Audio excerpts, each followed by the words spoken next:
Nabi Muhammad SAW. Beliau setelah 8 tahun, 9 tahun berdakwah di Mekah, Nabi SAW merasa Mekah ini kayaknya udah nggak layak dakwah nih. Selama hampir 8 tahun berdakwah, 9 tahun berdakwah di Mekah, subhanallah, tidak ada yang beriman kepada Nabi SAW kecuali 153 orang. 83 orang hijrah ke negeri Ethiopia, ke Habasyah, tinggal di sana, dipimpin oleh Ja'far bin Abi Thalib radhiyallahu anhu, dan yang tinggal bersama Nabi SAW di Mekah 69-70 orang sama beliau. 8 tahun, 9 tahun berdakwah. Maka Nabi SAW melihat, dan di situ juga disiksa kaum muslimin, nggak bisa berdakwah, nggak bisa bertemu orang, keluar Mekah pun tidak bisa dijaga di pintu gerbang. Susah. Kalau begitu dakwah digebukin, dipukulin, mati pun tidak ada masalah. Kalau ada orang Mekah yang bunuh orang Islam halal, nggak dihukum. Jadi betul-betul terus isolasi. Nabi SAW berpikir cari lokasi dakwah baru. Lalu terlintas di benak Nabi SAW, ijtihad beliau, lokasi dakwah yang paling dekat adalah kota Taif. Kota Taif, teman-teman, kurang lebih 60 km dari Mekah. Dan kota ini dingin, enak. Sampai sekarang Masya Allah udaranya bagus sekali, dan sudah masuk di, tentu dia dekat Mekah ya, jadi masuk di kerajaan Saudi sekarang. Pergilah Nabi SAW sebelum subuh ke sana, masih gelap. Karena kalau sudah terang, biasanya orang-orang Mekah lihat, ditahan, nggak boleh keluar, supaya nggak ada yang tahu. Rupanya Nabi SAW jalan kaki 60 km, jalan kaki bisa ditempuh sampai 3 hari. Jalan kaki baru sampai ke kota Taif. Pamannya Abu Lahab yang Allah sebutkan dalam surah Masad, benci sekali dengan Islam ini, benci sekali dengan Nabi SAW, karena Nabi menantang mereka untuk menyembah berhala. Sementara Abu Lahab ini termasuk pebisnis terbesar di Mekah, patung. Dia yang banyak jual patung tuh. Nah, dia merasa Nabi SAW kalau larang, walaupun anaknya sendiri, berarti ganggu bisnisnya dia nih.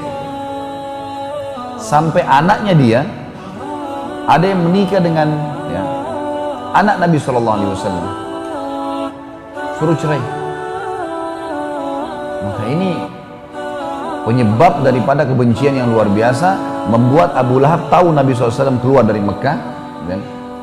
Maka Nabi SAW dikejar oleh dia, tapi dia lewati jalur yang lain pakai kuda. 1,5 hari sudah sampai ke Taif. Dia sampaikan, Abu Lahab sampaikan ke orang-orang Mekah, orang-orang Taif, termasuk kepala-kepala sukunya. Waktu itu suku Thaqif namanya. Kalau akan datang kepada kalian ponakan saya namanya Muhammad, orang itu pendusta, jangan dipercaya. Dia penyihir, dia memisahkan antara suami istri, dia begini, dia begitu, segala macam keburukan. Dan kalau kalian menerima dia, pasti akan kacau negeri kalian sebagaimana kami kacau. Sekarang kami ribut, kami begini, kami tidak tenang, dan segala macam hal. Nabi SAW waktu tiba di sana, teman-teman sekalian, tiba di Taif, begitu datangi kepala sukunya, spontan penolakan, langsung tidak mau menerima, karena ada informasi dari Abu Lahab tadi, nggak mau menerima. Lalu kata Nabi SAW, baiklah, kalau kalian tidak mau terima, izinkan saya berdakwah ke kaum kalian. Enggak, kata mereka, nggak boleh sama sekali. Kalau kamu berdakwah, kalau kau berdakwah ke mereka, maka kau akan ngacoin semuanya. Maka kami usir kamu keluar dari Taif.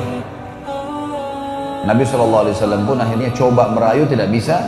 Akhirnya pemimpin kota Taif ini mengatakan kepada satu kota Taif, bayangin kalau satu Denpasar gitu ya, semuanya rajam Nabi SAW, lempar dengan batu. Tapi bukan badannya, kakinya. Setiap Nabi SAW angkat kaki kanan, misalnya kaki kanannya yang dilempari SAW, kaki yang mulia, kakinya Nabi dilemparin, berdarah-darah. Turun kaki kanan, kaki kiri diangkat, kaki kiri yang dilemparin. Sampai semuanya penuh dengan darah nih. Nabi SAW terus jalan, karena kalau beliau diam, malah nanti bisa mati, terajam gitu, dan dakwah akhirnya terhadang.